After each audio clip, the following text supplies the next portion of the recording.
right, everyone, welcome back into the crowded booth. We're inside the booth with head coach Gerad Parker of the Troy Trojans. And, Coach, I know a lot of our listening audience kind of in the Columbus, Georgia, Phoenix City, Alabama area is excited about what you can bring to the table. So we're excited to have you. And, man, welcome to Sunbelt Media Days and as a head coach of the Troy Trojans. Well, thank you very much. It's exciting. It's been a fast morning. And as we'd said before you hit play, it's been a fast 7 months. But we're excited. Well, let's talk about that. I mean, it's December, you're named the head coach. And, I mean, can you describe the whirlwind that it's been to take over a program that's had a lot of success and try to, keep this thing going? Yeah, I think it's been so fast, but you try to break it up in enough.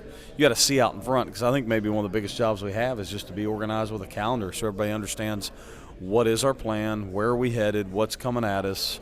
There's so much that has to get put on that calendar for us to meet all the standards of what it is to run a college football program, right? Between our player schedule, camp schedule, you name it. So it's been a whirlwind, and trying to be out in front of it all and serve the players. And, oh, by the way, get your families moved, and make sure our staff is good and the health of everybody. So much goes into it, and you try to keep your eyes on the prize and put all the power you can into your people, and hopefully we've done that well so far. And the family, I'm sure, you got them moved, and that's the most important part, I'm sure.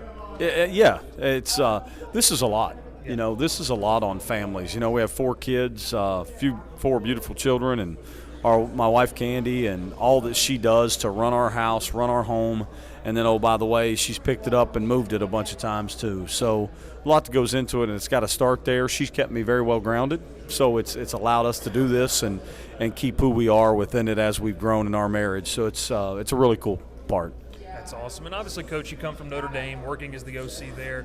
You guys had a nice season up there. Talk about maybe what you learned that you're going to take into this job, because obviously, like you said, you've had to move a couple times. You've been a guy that has been at different stops and learned a lot of different things. What are some of the maybe key points that you're taking into this job?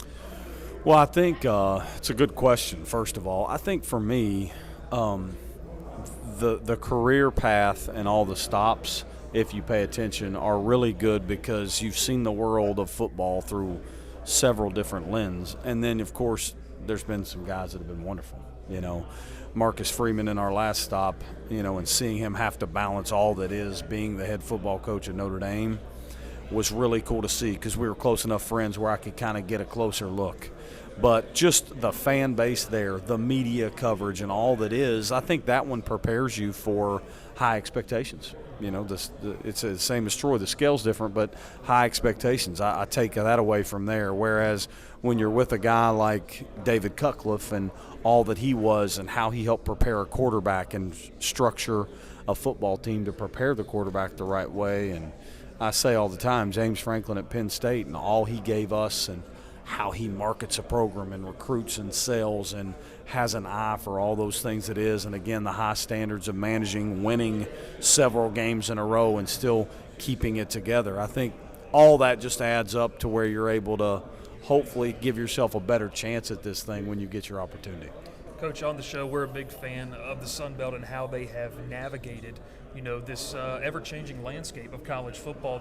The kind of, we'll say, one of the final conferences of the old guard of maintaining regional rivalries. When you looked at this job, and obviously, Troy's a program that's had a ton of success, what's the selling point when you go out and recruit with this staff about, hey, we've got a tough schedule. We're going to be facing Memphis. That's a team that's largely considered one of the best Group of 5 programs. Yep. Iowa as well. What's the selling point for you in a recruiting, just this conference and this program?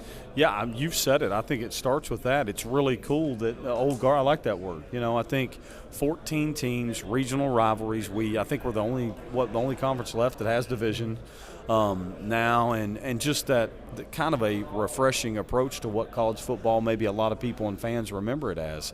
To be able to get on a bus and drive 3 hours to our biggest rival, but also get on a bus in 4 or 5 hours and get to a lot of our opponents. That's a cool thing. There's a lot of bonding that happens on those bus rides, But we're led very well in this conference through Commissioner Gill. The coaches that I've met at our meetings back in May, they're phenomenal. It's very easy to see why this is such a strong conference.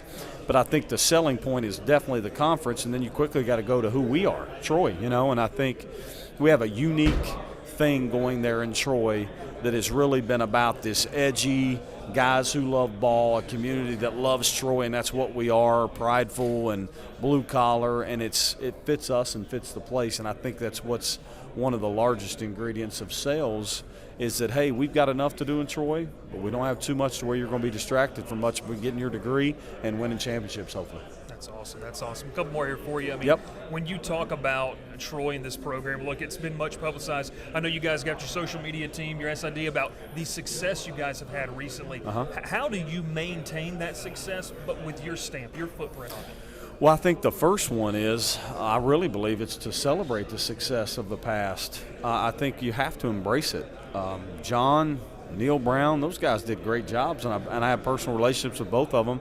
I think you have to celebrate the success of a place that you've come like Troy, and then how do you do it? You just want to try to do it better. How do you do that better?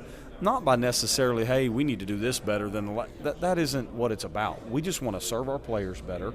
We want to love them a little bit better. We want to feed them a little bit better. Does that make sense? We just want to do everything a little bit better and celebrate who we are and the success we've had and understand that's the standard, and we want to get there. Obviously, Coach, you're going to get a lot of questions as you get into fall camp about personnel. We're not going to ask you that right Fair. now, but just kind of, maybe the identity of this team. What do you hope this team takes on as you get through fall camp and into the early games of that season? Well, I'll give you the cliche answer first, but it's something we'll talk about all the time because I want the messaging to be the same throughout the year. But like this looks like we have 3 performance evaluators of our weeks when we play. The ball, like you better see a football team that takes care of it and then takes it away.